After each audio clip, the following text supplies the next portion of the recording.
मौलाना कलीम सिद्दीकी को जेल से छुड़ा लाएं, ये इस बात का सोल्यूशन नहीं है।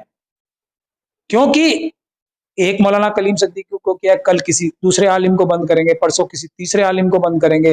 रोज जो आप देख रहे हैं आरएसएस और बीजेपी की पुष्टपनाही से मॉब लिंचिंग्स हो रही हैं एससी एसटी और माइनॉरिटीज की, तो कितने लोगों को हम छुड़ाएंगे। रोज झूठा फंसाया जा रहा है हमारे एससी एसटी और माइनॉरिटीज के लोगों को, रोज हजारों की तादाद में झूठा फंसाया जा रहा है झूठे मुकदमों में, हम छुड़ाते रहे सिर्फ उन्हें, तो कोई उनको डर नहीं आएगा, बल्कि उनका तो फायदा ही हो रहा है इससे कि सिर्फ हम छुड़ाते हैं और लोगों की जख्मों पे मरहम लगाते हैं अपने मजलूमों। अस्सलामु अलैकुम वरहमतुल्लाहि वबरकातुहू। मोहतरम नाजरीन, अभी हाल ही में दाई इल्लाह मुबल्लिग इस्लाम मशहूर इस्लामी स्कॉलर हज़रत मौलाना कलीम सिद्दीकी साहब की जिस तरीके से यूपी एटीएस की जानिब से गिरफ्तारी हुई और मौलाना कलीम सिद्दीकी साहब जैसे बुज़ुर्ग अल्लाह वाले पर जिस तरह की संगीन इल्ज़ामात आयद की गई हैं, वो निहायत ही अफसोसनाक और हैरत अंगेज़ भी है। मुल्क के मौजूदा हालात से अंदाज़ा हो रहा है कि इस्लाम और मुसलमानों की बड़ी बड़ी तंजीम और इदारों के बावजूद उम्मत मुस्लिमा हिंदिया बिल्कुल तनहा हो गई है। आए दिन मुस्लिम नौजवानों की मॉब लिंचिंग और ज़बरदस्ती जय श्री राम के नारों के वाक़यात सामने आते रहते हैं।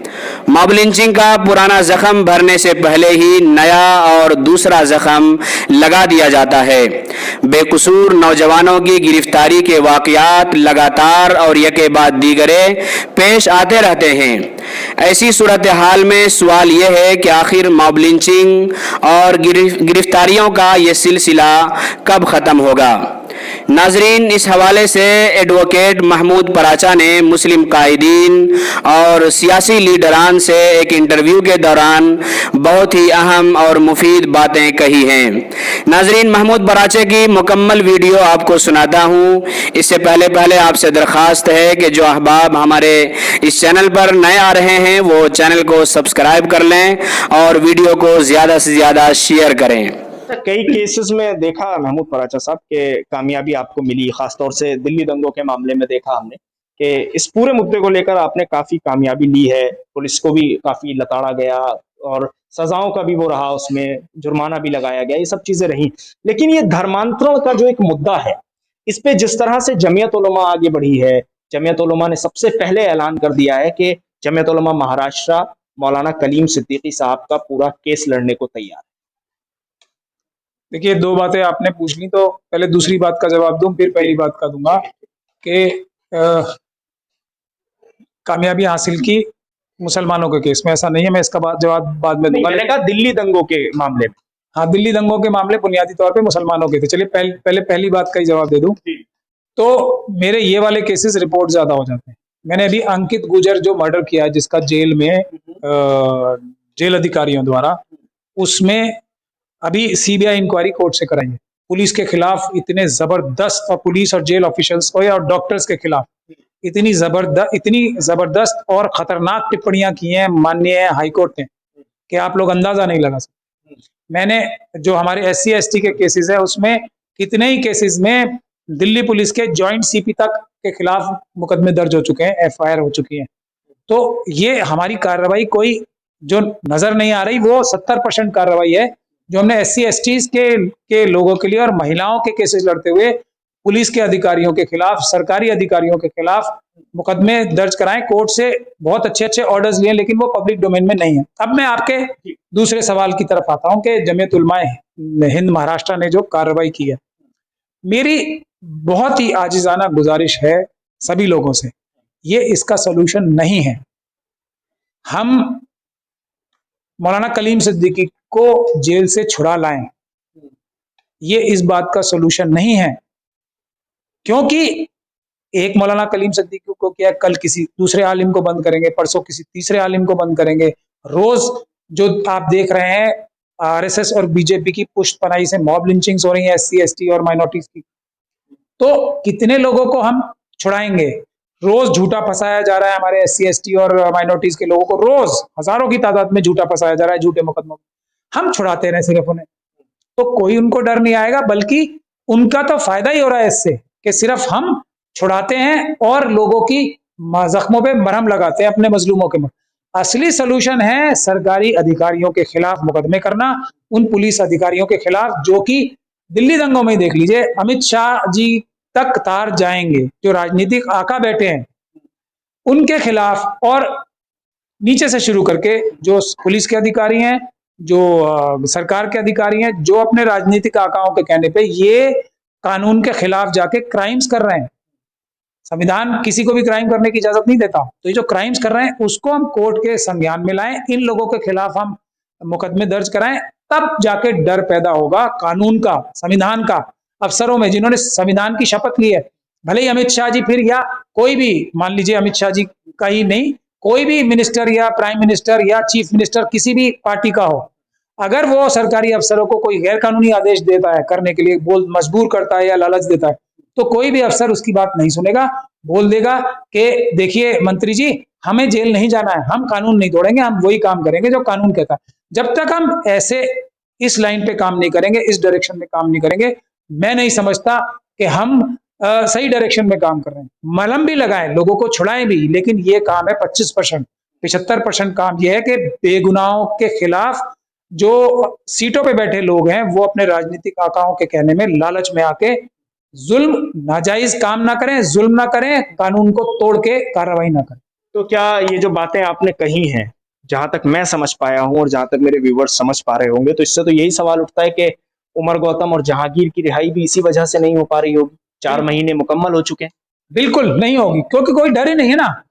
आज जो माहौल बन रहा है, और मैं ये अपने मुंह से नहीं कह रहा हूं, सुप्रीम कोर्ट की जजमेंट है, सुप्रीम कोर्ट की जजमेंट है कि मुसलमानों के खिलाफ, मैं जजमेंट कोर्ट कर सकता हूं, मुसलमानों के खिलाफ पुलिस जो इन्वेस्टिगेशन करती है और सरकारी जो तंत्र जो है वो काम करता है, वो बायस तरीके से करता है, उनके खिलाफ करता है। हमने खुद दिल्ली दंगों में दिल्ली हाईकोर्ट से ऑर्डर लिया है कि जिसमें एक जॉइंट सीपी साहब ने ये ऑर्डर कर दिया था अपना कि हिंदुओं को अरेस्ट नहीं किया जाएगा, तो हमने हाईकोर्ट जाके इस तरह का उस ऑर्डर के खिलाफ एक ऑर्डर लिया है कि ये गलत डायरेक्शन है, इस पे कोई अमल नहीं करेगा।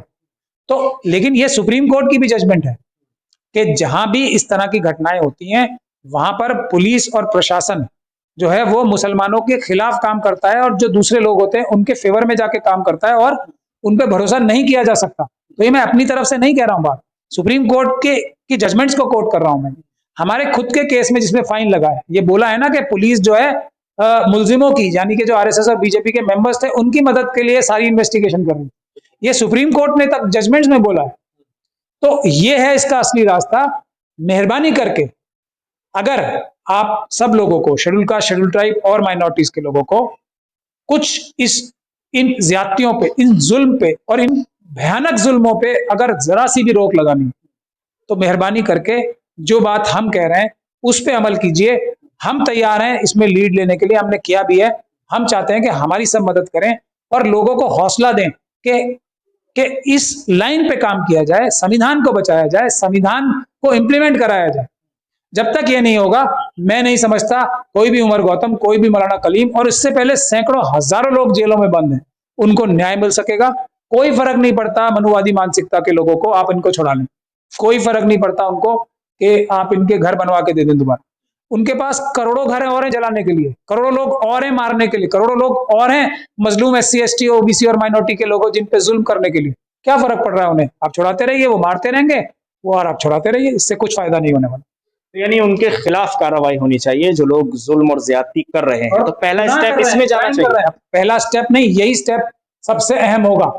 तो फिर ये स्टेप भी तो कामयाब होता है ना, कि देखिए घर वाले जिस तरह से परेशान रहते हैं, केस लड़े जाते हैं, बंदा छूट के आ जाता है, घर वालों को सुकून मिल जाता है, बाकी कार्रवाई आगे चलती रहती है, और कुछ दिन बाद फिर अटैक हो जाता है, क्या सुकून मिल गया?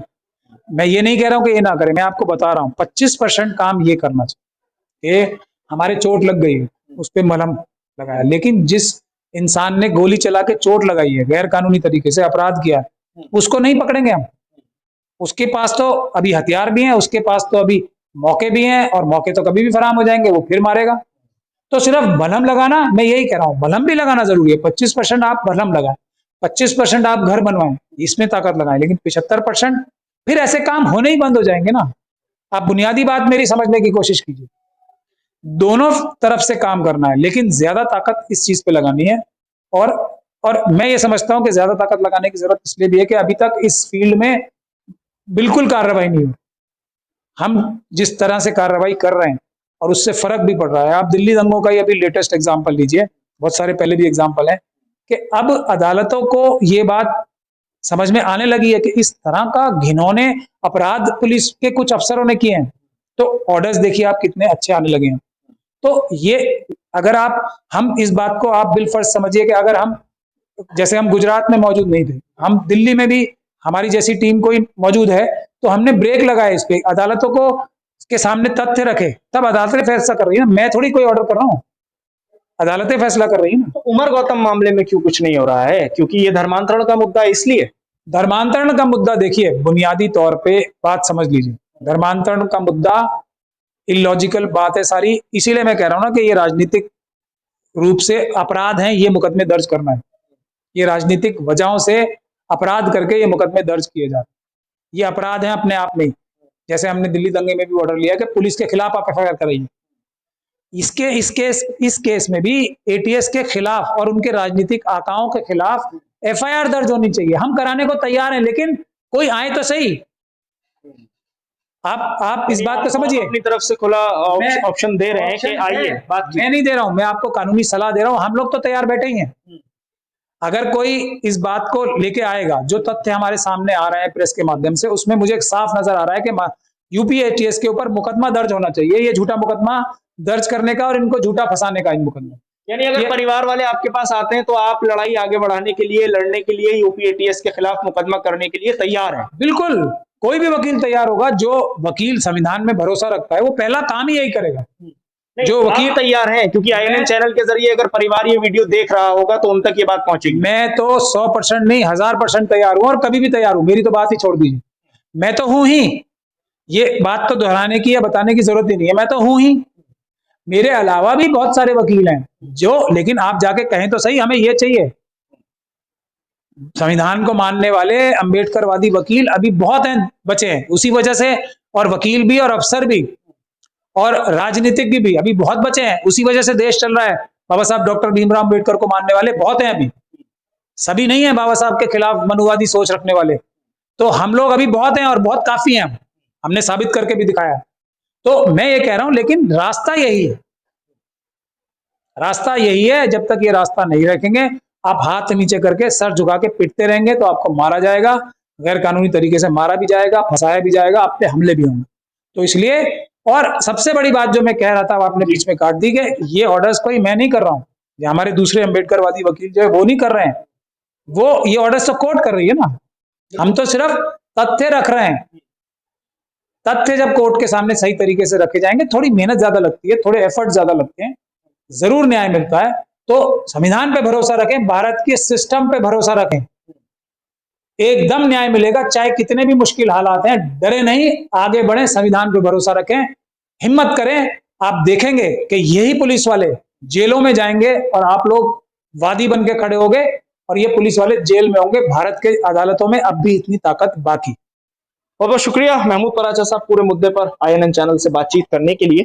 तो कुल मिला के एडवोकेट महमूद पराचा का यही कहना है कि लड़ाई को मजबूती के साथ लड़ना होगा, लेकिन 25% जहां जरूरत है वहां 25% इस्तेमाल किया जाए, लेकिन 75% जहां जरूरत है वहां 75% ताकत को इस्तेमाल किया जाए, और वो ताकत उस जगह लगाई जाए कि उन लोगों को जेल की सलाखों के पीछे भेजा जाए जो गुनाहगार हैं और जिन्होंने खास तौर पे एक खास कम्युनिटी को टारगेट किया है और कुछ ऐसे इल्जाम लगाए हैं जिनके बाद लोगों की जिंदगियां तबाह बर्बाद हो गई हैं, परिवार बर्बाद हो गए हैं। दिल्ली से आईएनएन चैनल के लिए साहिल।